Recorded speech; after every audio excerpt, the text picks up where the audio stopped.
They did not hold back. Now, tell me exactly what it is you're afraid of. I keep having the same dream. Everywhere I look, people are being replaced. Okay, and who do you think is going to have you replaced? Them. The puppet masters. The last time I had the dream, I was walking down the school hallway. And then I see Butters, and he's like, "Hey, Eric, you want to see what my mom packed me for lunch?" And that's when I start to notice that something's wrong. Everyone I cared about has been systematically replaced. And finally, I want to scream, and I'm like, why are they replacing every single character with someone who is diverse? But then Kenny's like, it's not our fault, it's because of Kathleen Kennedy. But then Kathleen Kennedy's just like, fuck it, make it more lame. And everyone in town is like, no, please, Kathleen Kennedy, stop ruining everything. But Kathleen Kennedy is all like, put another gay diverse woman in it, make it more fucking lame. And the Disney stock just keeps going down and down and down. And then Bob Iger is all like, no, what's going on with my stocks? No, Kathleen Kennedy. Ah! South Park is back, and they're not holding back in their latest episode. This time, they go straight for Disney's throat, calling out the company's obsession with swapping character races and genders. South Park takes Disney's woke checklist and turns it into a punchline, poking fun at how classics like Snow White are being revamped in the name of diversity. But instead of impressing fans, it's leaving them more confused than ever. South Park is asking what many people are wondering. Is Disney genuinely embracing change, or are they just ticking boxes? I mean, you know, the original cartoon came out in 1937, and very evidently so. There's a big focus on her love story with a guy who literally stalks her. Yeah. Weird. Super weird. So we didn't do that this time. So no prince, or a different kind of prince? We have a different approach to what I'm sure a lot of people will assume is a love story, just because, like, we cast a guy in the movie, right. Andrew Burnap, great dude. It's really not about the love story at all, which is really, really wonderful. And whether or not she finds love along the way is anybody's guess until 2024. All of Andrew's scenes could get cut. Who knows? It's Hollywood, baby. South Park wasn't holding back. Oh no, they went all in with their latest episode, joining the Panderverse, and it comes out swinging at Disney's so-called woke culture. The message is crystal clear. Forcing diversity without creativity is a recipe for disaster. The timing of this episode couldn't have been more perfect. Dropping right as Disney's Snow White remake starring Rachel Zegler is already drowning in controversy.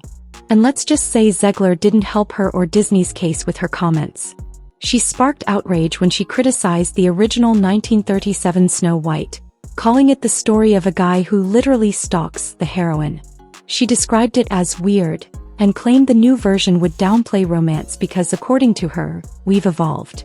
Despite a male co-star, Andrew Burnap, being in the film, Zegler insisted it was heading in a completely different direction. Fans online weren't exactly buying it, and South Park decided to double down, creating their own version of the whole mess. Eric, It's okay. It's okay. Mom, I had a dream that I was replaced by a diverse woman. Oh, not again. Yeah, only this time, it wasn't just me. They were taking all my favorite people and replacing them with diverse women complaining about the patriarchy. Will you check under the bed and make sure there's no Disney executives under there? I promise there's not. I'm scared, Mom. Will you please just look and make sure Kathleen Kennedy isn't under my bed? In joining the Panderverse, Eric Cartman has a nightmare where his favorite characters are replaced by diverse women who won't stop complaining about the patriarchy. Cartman wakes up in a panic, ranting, "They're taking all my favorite people and replacing them with diverse women complaining about the patriarchy." It's South Park's way of saying, this isn't progress, this is pandering. The scene perfectly captures how many fans feel about Disney's recent projects. And when Cartman quips, and the Disney stock just keeps going down and down, it lands harder than a Bob Iger quarterly report. Out. But the episode doesn't stop there. It goes on to roast Kathleen Kennedy and her role at Lucasfilm, with Cartman bluntly blaming her for why all the Disney movies suck now. South Park goes full savage, showing Disney executives scrambling to pander harder to fans using a magical pander stone. This is a jab at how Disney tends to rehash old stories with superficial changes just to appeal to modern audiences. Kennedy's character keeps repeating the same note. Put a chick in it and make her lame and gay. It's brutal, but it nails the frustration many fans feel about Disney's recent attempts to update their films and franchises. Is there a problem, people? We were just discussing ideas of what to do with the new Prince Eric movie. Put a chick in it, make her gay! maybe we should go a different route than we did with Indiana Jones. Fuck Indiana Jones! Put a chicken in and make her name it gay! Sure, yeah. Well, let's try that. Again. Kathleen Kennedy is down on set right now ruining the new Bambi movie. Put a diverse woman in it, make it lame! Bambi's a baby deer. Fuck baby dear, put a chicken in, make her gay! We've sent her away to have lunch at Spago. There you are, Miss Kennedy, the linguine and clam sauce. Excuse me, I believe I asked you to put a chicken in this and make her gay? Yes, the chef was a little confused what you meant by that. Means put a chicken in the linguine and make her fucking gay! And I want it lame! Where the fuck is Bob Iger? Mr. Iger just had to take some of the others to a screening. I think that things are being kept from me. And if you're going to keep things from me, then you'd better put a chicken in and make it fucking gay as fuck. And don't think Miles Morales got a free pass either. In one hilarious exchange, when someone accuses Cartman of not liking diverse characters, the kids fire back. No, Miles Morales is sweet.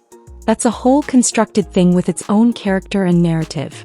This is just taking Cartman, same old Cartman, and putting a black woman in it. Boom. That's the point South Park is making. Diversity is awesome, but lazy storytelling is not. The episode also takes jabs at Disney's big flops, like Indiana Jones and the Dial of Destiny. Even though Harrison Ford wasn't technically replaced by Phoebe Waller-Bridge, South Park highlights the frustration of audiences who feel Disney is just adding diversity for the sake of it. Fans aren't against new characters. They just want good stories. And South Park's characters are saying what many people are already thinking. The internet definitely ate it up. Elon Musk jumped on it with 2 laughing emojis, calling the episode timely, while Gina Carano, famously fired from The Mandalorian for controversial tweets, took the opportunity to unload on Disney in a long rant on X, formerly Twitter. She mockingly imagined Kathleen Kennedy trying to censor South Park while gathering a mob to call the creators racist, bigoted, and transphobic. South Park clearly hit a nerve, but what really stands out is how the show doesn't just go after Disney. It also skewers the anti-woke crowd. Toward the end of the episode, Kennedy's character admits that using the Pander Stone to fight all bigotry through lazy remakes was a terrible idea. All I ever wanted was to make great entertainment, she says. But when the hate mail starts piling up and everyone's calling you the C-word, you kind of lose your way. Cartman even owns up to his part in the chaos, saying, "I'm sorry I wrote all those letters. I guess just railing on woke stuff all the time is pretty lazy too." At the heart of it all, South Park's message is clear. Real representation goes beyond just switching up characters. It requires actual creativity and thought. Simply swapping faces or identities without building new, compelling stories isn't progress. It's just lazy. Both Disney's executives and their most vocal critics are guilty of taking the easy way out. With joining the Panderverse, South Park makes a bold statement, calling out Disney's reliance on shallow representation while also poking fun at those who attack diversity just for the sake of it. The result? A hilarious, brutally honest episode that feels like a gut punch to Hollywood's current culture war. I know that you've told me before that your version of Snow White is different, and it's more of a 2022 version of Snow White. What did you mean by that? I mean, you know, the original cartoon came out in 1937, and very evidently so. There's a big focus on her love story with a guy who literally stalks her. Yeah. Weird. Super weird. So we didn't do that this time. Disney's live-action Snow White remake has become the latest flashpoint in the ongoing debate over Hollywood's so-called woke agenda. What was once a beloved fairy tale is now at the center of controversy, all thanks to the studio's efforts to modernize the story. And the backlash has been intense. The trouble began when Rachel Zegler, who plays the new Snow White, shared some less than flattering opinions about the original 1937 film. She dismissed it as outdated, saying, "The original cartoon came out in 1937, and very evidently so. There's a big focus on her love story with a guy who literally stalks her. Weird." Zegler went on to explain that the new version would be different, focusing less on romance and more on Snow White's independence and leadership. "We didn't do that this time," she said, referring to the prince's role. She added that despite casting Andrew Burnap as a new male character, the film isn't a love story. Instead of building excitement for the film, Zegler's remarks sparked a social media firestorm. Fans and critics alike accused Disney of fixing things that weren't broken and forcing modern sensibilities into a classic tale. Memes, posts, and heated debates flooded platforms like X, formerly Twitter, with many arguing that the studio seemed more focused on pushing a progressive agenda than telling a compelling story.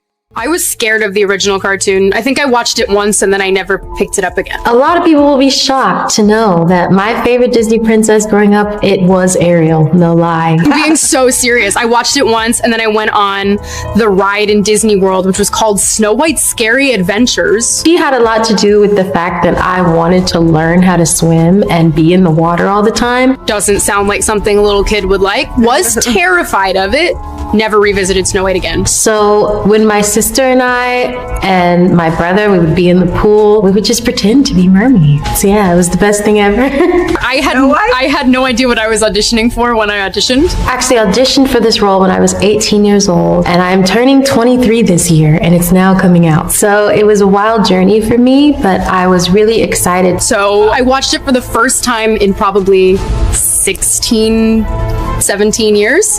When I was doing this film, I was breaking barriers along with her when her character was breaking barriers. Reality is that the cartoon was made 85 years ago. I truly felt like I was breaking out of my shell that I had been in for so long. It's extremely dated when it comes to the ideas of women being in roles of power. Ariel is so fiery and passionate about what she wants for herself and her future, and I truly felt like, no, she's telling me, you can do it. and what a woman is fit for in the world. And so when we came to reimagining the actual role of Snow White, it became about the fairest of them all, meaning who is the most just. It was just a really funny experience. And who can become a fantastic leader. And the reality is, you know, Snow White has to learn a lot of lessons about coming into her own power before she can come into power over a kingdom. It was really special. I truly feel like we deserve that kind of evolution. In contrast, Disney's previous live-action adaptations like The Little Mermaid featuring Halle Bailey as Ariel saw some backlash, but nothing compared to the uproar over Zegler's comments. While Bailey faced criticism primarily focused on race and casting choices, she managed to garner significant support, with many fans celebrating the representation and eagerly anticipating her portrayal. Bailey's responses to her critics were generally gracious and focused on the importance of representation, which helped deflect some of the negativity. However, Zegler's approach in interviews has often backfired. Her comments about the original film felt dismissive and have placed her firmly in the headlines for all the wrong reasons. The fact that she has openly criticized the classic material she's now part of has made her a lightning rod for criticism, overshadowing the film's promotion itself. But then Kennedy's like, it's not our fault, it's because of Kathleen Kennedy. But then Kathleen Kennedy's just like, fuck it, make it more lame. And everyone in town is like, no, please, Kathleen Kennedy, stop ruining everything. But Kathleen Kennedy is all like, put another gay diverse woman in it, make it more fucking lame. And the Disney stock just keeps going down and down and down. And then Bob Iger is all like, no, what's going on with my stocks? No, Kathleen Kennedy. What have I told you about being more mature? I can assure you Kathleen Kennedy is not under your bed. That fucking Kathleen Kennedy, right fucking there! You, come here! No, no, no, no, no!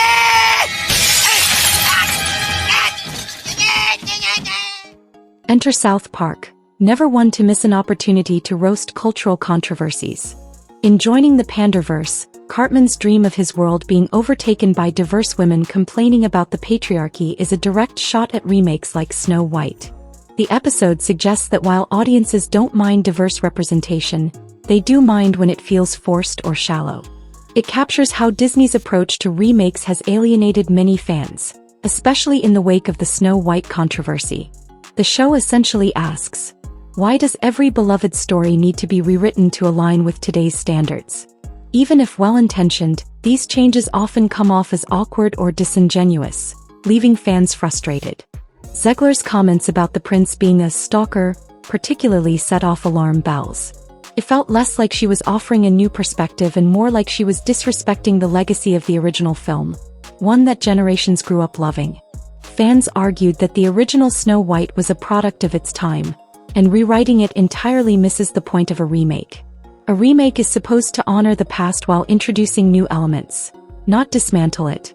This backlash ties into a broader frustration with Disney's repetitive remakes of animated classics, from The Little Mermaid to The Lion King. While some have been praised for diversity in casting, many have been criticized for lacking the magic of the originals. South Park perfectly sums up this sentiment with a moment where a fake Bob Iger tells his executives, "Just pander harder." This highlights the perception that Disney is more focused on ticking boxes than on making meaningful entertainment. The Snow White controversy reflects this perfectly. What could have been an exciting reimagining has instead become a lightning rod for criticism. Even Zegler herself became a target of the backlash. Social media flooded with criticism, calling her comments arrogant and tone-deaf. Some argued she seemed more interested in condemning the original than celebrating her role in bringing a beloved character to life. Others questioned whether she was even a good fit for the role, both in terms of appearance and attitude, fueling even more outrage. At the same time, Disney's strategy reveals a deeper challenge: how to appeal to modern audiences without alienating longtime fans. With Snow White, the studio seems to have missed the mark. Instead of striking a balance between the old and new, they risked erasing what made the original special in the first place. South Park hits on this exact frustration, asking what happens when storytelling takes a backseat to messaging. More importantly, it questions what it means when audiences stop trusting the intent behind a studio's creative choices. The Snow White controversy is emblematic of a larger cultural divide, an ongoing battle between modern values and nostalgic storytelling that shows no sign of slowing down. If anything, both the controversy and South Park's scathing satire reflect a growing sentiment among audiences. It's not about diversity or progress, it's about authenticity. Fans want stories that feel genuine, not ones that seem like they've been run through a checklist of socially acceptable themes. Ultimately, Snow White is just one chapter in Disney's ongoing challenge with its remakes and reboots.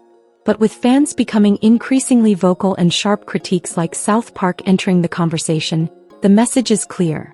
Audiences will only tolerate so much pandering before they tune out altogether. Now the question is, will Disney listen, or will the studio double down, betting that pandering harder is the only way forward? It's everything that you love about the original, but it's exciting and it's a twist on kind of Ariel's strength and powerfulness, and she's just so strong in this film, and I'm just so grateful to play. I would want to let everyone know, and all the girls and boys in the world who would want to play princesses one day, that you are beautiful and you deserve to be everything.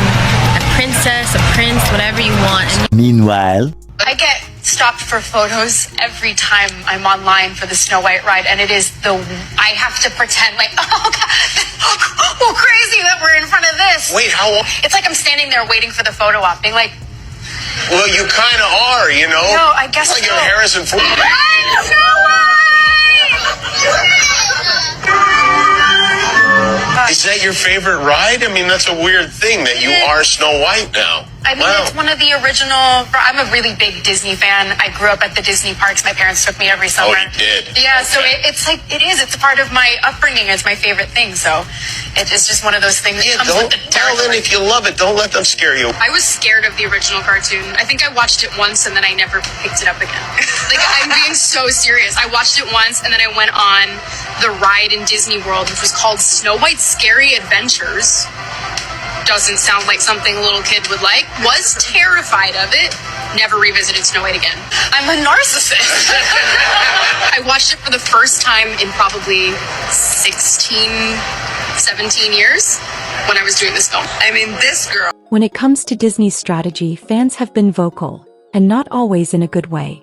The backlash surrounding the Snow White remake has sparked a full-blown social media frenzy.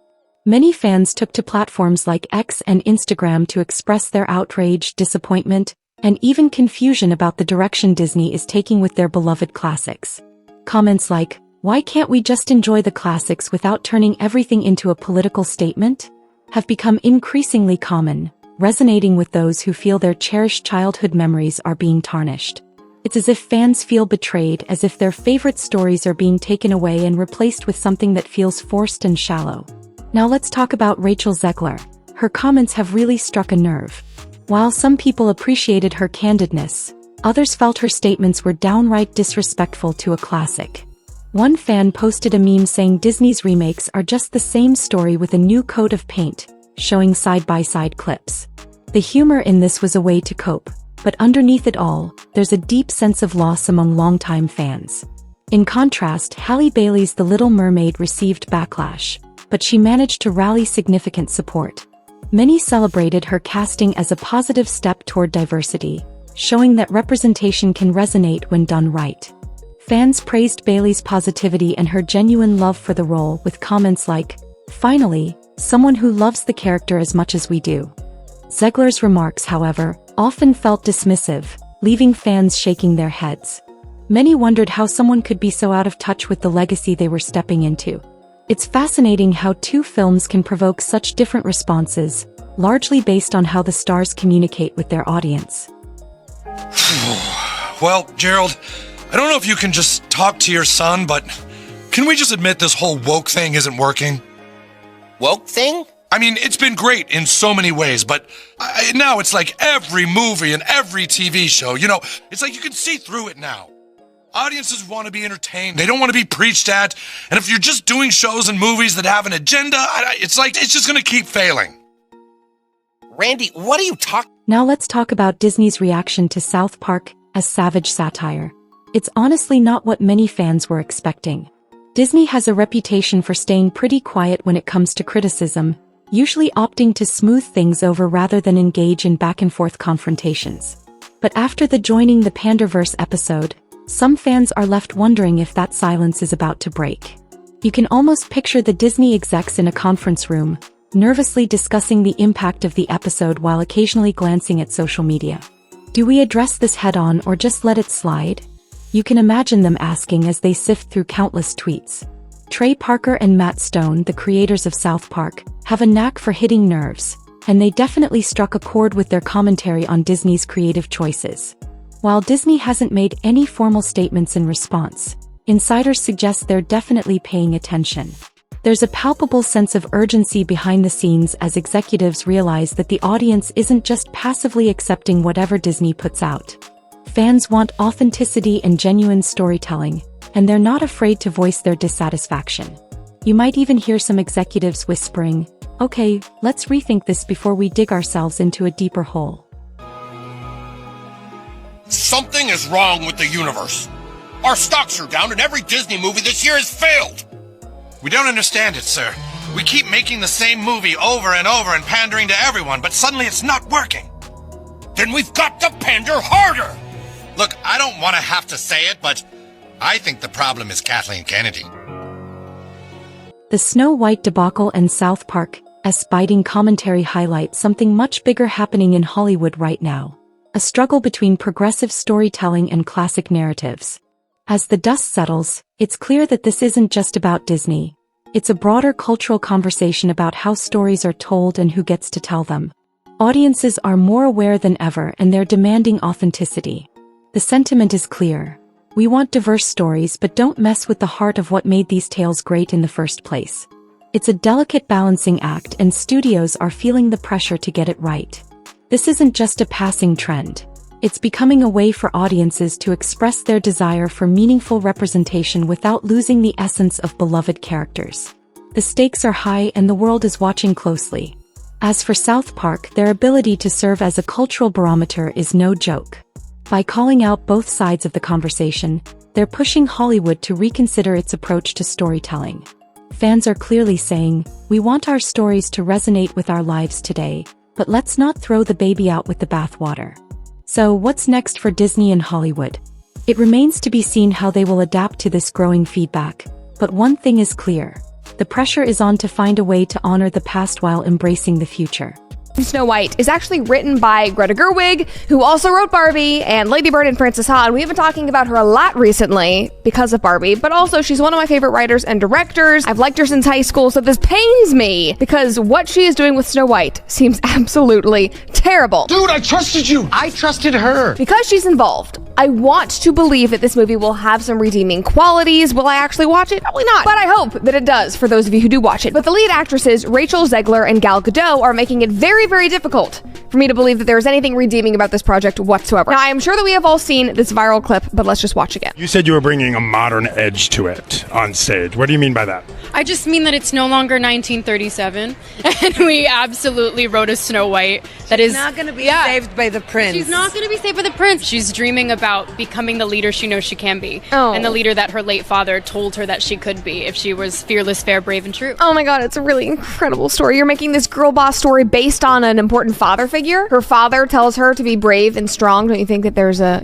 something redeeming about men in this story? That just stood out to me. This is the first time I noticed that, even though I've watched this like 6 times now. Just a really incredible story for, I think, young people everywhere to see themselves in. Snow White is running for president. I'm launching my campaign. I am. Why do they look so smug? They both have that look on their face, just like the feminists, like, yeah, we're so much better than you. Anyway. Recent developments have added a new layer of intrigue to the ongoing Snow White saga, particularly with the fierce competition between Brett Cooper and Rachel Zegler. Brett Cooper, an iconic YouTube sensation, has been thrust into the spotlight not only for her role in a rival Snow White adaptation by the Daily Wire but also for the contentious circumstances surrounding her departure from the company. Allegedly forced out in what sources describe as a hostile move, Cooper has remained publicly silent about the matter, fueling speculation about the financial troubles plaguing the Daily Wire and the increasingly erratic behavior of CEO Jeremy Boring. Despite these challenges, Cooper's casting as Snow White has been widely celebrated by fans who are craving a return to the timeless magic and romance that made the original tale a classic. Her approach, which is grounded in the values of the original narrative, has garnered praise from those who appreciate the heart of the story. In contrast, Rachel Zegler, who faced intense backlash for her modernized feminist take on the character, has not held back her disdain for Cooper's faithful adaptation. She has labeled her critics as outdated, and her fiery comments have only deepened the controversy.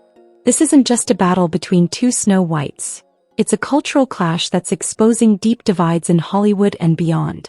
Cooper's interpretation is being hailed as a breath of fresh air, while Zegler's modern spin continues to polarize audiences. With the Daily Wire's financial woes adding further drama, the battle for Snow White has taken on new dimensions, captivating both fans and critics alike.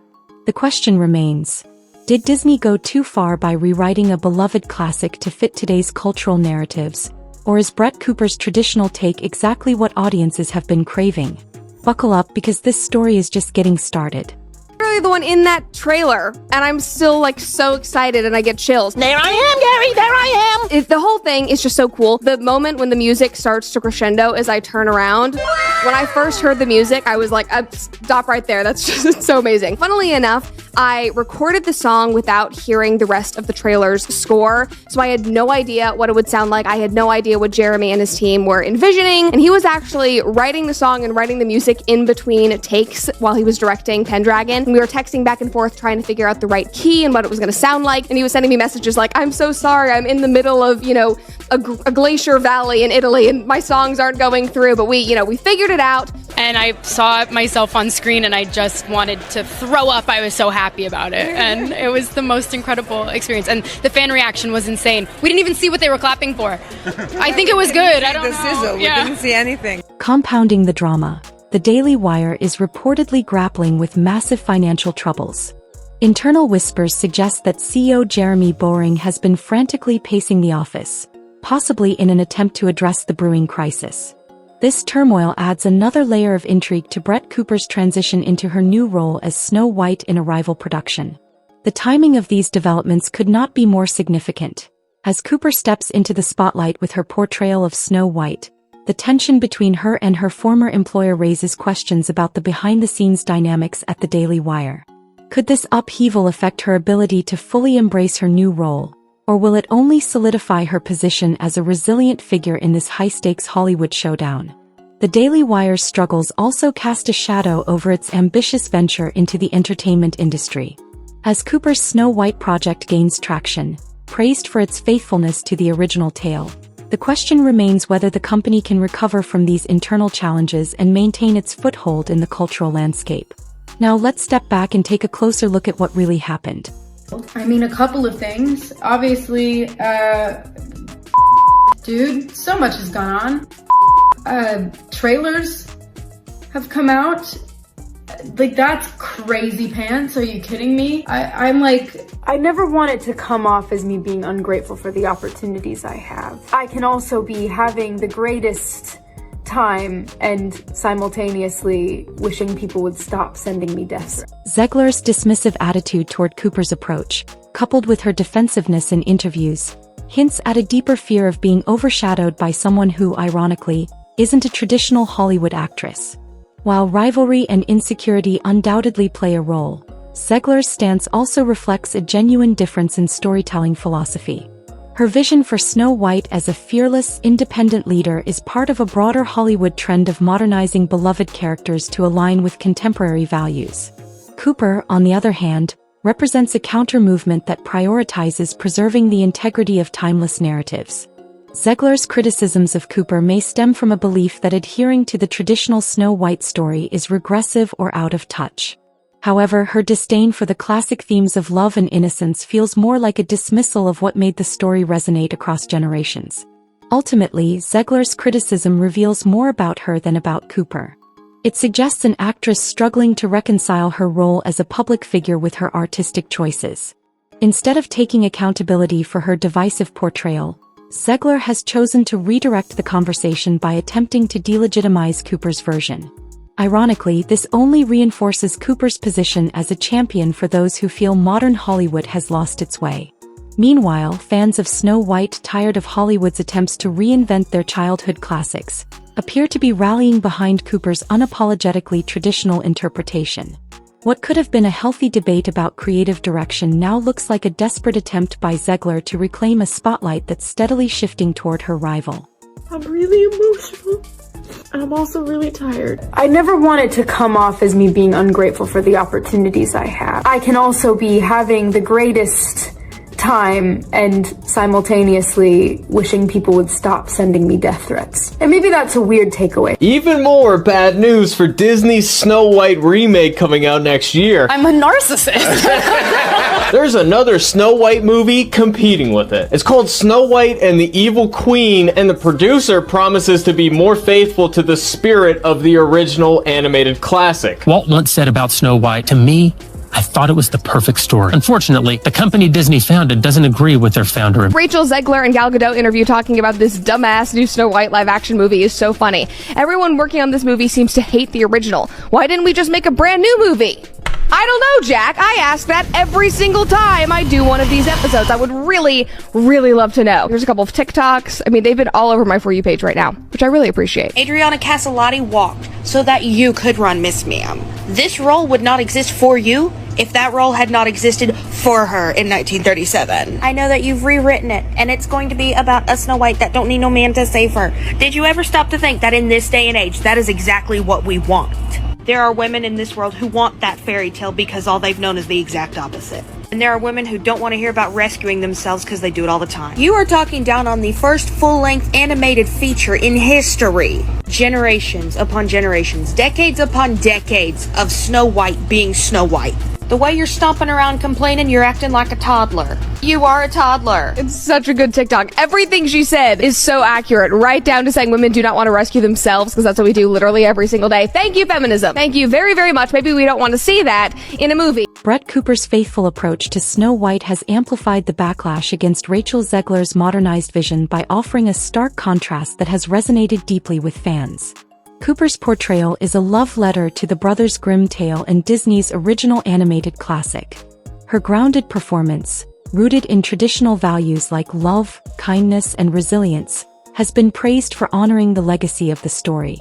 Fans have described her performance as heartfelt and authentic, expressing relief that someone is finally bringing Snow White back to life as they remembered her. In contrast, Zegler's modernized interpretation, which emphasizes a fiercely independent Snow White who rejects romantic love in favor of themes like female leadership, has faced heavy criticism for disregarding the core elements that made the original story beloved. Zegler's public statements, including her disdain for the 1937 film and her dismissive attitude toward its themes, have made her a lightning rod for backlash. Cooper's reverent take on the character sharpens this criticism, positioning Zegler as out of touch with the very audience she sought to captivate. Cooper's portrayal has gained widespread support from fans who feel betrayed by Disney's increasingly woke reimaginings of classic tales. Her deep appreciation for the original story and personal connection to its themes stand in stark contrast to Zegler's perceived apathy. Cooper openly cherishes Snow White's legacy, while Zegler has admitted to watching the original film only once before rejecting it. This divide has only deepened the backlash against Zegler, as fans rally around Cooper as the true heir to the Snow White legacy. Online forums and social media platforms are rife with comparisons, with Cooper emerging as a symbol of resistance against Hollywood's trend of modernizing beloved characters at the expense of their original charm. Cooper's grounded, optimistic demeanor sharply contrasts with Zegler's defensive and often dismissive responses to criticism.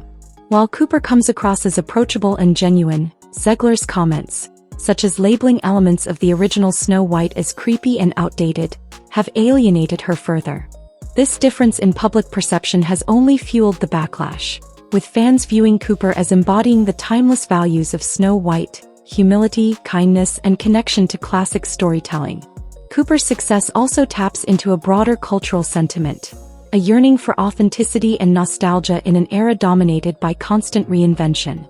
Her interpretation of Snow White isn't just a performance.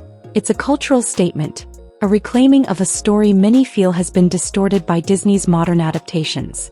For fans tired of Hollywood's perceived pandering, Cooper's approach is a breath of fresh air, while Zegler's vision feels like a bitter pill to swallow. By faithfully adhering to the original story, Cooper has inadvertently set a benchmark against which Zegler's modernized version is being judged and found wanting. The backlash against Zegler has intensified because Cooper's portrayal shows that audiences remain deeply connected to traditional storytelling and are resistant to unnecessary changes. As Cooper is celebrated, Zegler's approach is cast in an increasingly negative light, creating a feedback loop that heightens the tension between the two actresses. Zegler views Cooper's portrayal as a threat because it underscores her own insecurities about the reception of her modernized take on Snow White. It suggests that Zegler is keenly aware of the backlash her interpretation has faced and feels defensive about being overshadowed by a more traditional version. Her criticism of Cooper can be seen as an attempt to deflect attention from her own controversial choices, but it risks backfiring by reinforcing the perception that she is disconnected from the audience's expectations. Somebody tweeted out and said, "I like learning about the Snow White movie and realizing that Peter Dinklage took roles away from hardworking actors who have dwarfism so that he can pretend that he helped others by bitching." And then another person said, "Hey Snow White fans, if you were looking forward to the new live-action Snow White and don't know the whole story, you can thank Peter Dinklage for this. He felt threatened by anybody his height getting a dwarf role because people might realize that he is overrated." So obviously, I had to look into this. I did a little Google searching, and I found this article from 2022. Peter Dinklage says the Seven Dwarfs are an insult, but the reality is more complex. So the article says, during a conversation regarding Disney's upcoming live-action remake of Snow White and the Seven Dwarfs, Dinklage praised Disney for casting a Latina actress as Snow White, but condemned them for continuing to present what he believed were outdated stereotypes. Now, this interview happened in January of 2022. It was published in February, but this happened in January. The article goes on, and they quote Dinklage saying, "Literally, no offense to anything." No, you're taking offense. But I was sort of taken aback. And there you have it. Rachel Zegler versus Brett Cooper. A clash of visions and ideologies. Zegler's harsh criticism of Cooper's Snow White may stem from insecurity or a genuine fear of being overshadowed, while Cooper's faithful portrayal has earned massive support, exposing cracks in Zegler's modernized approach.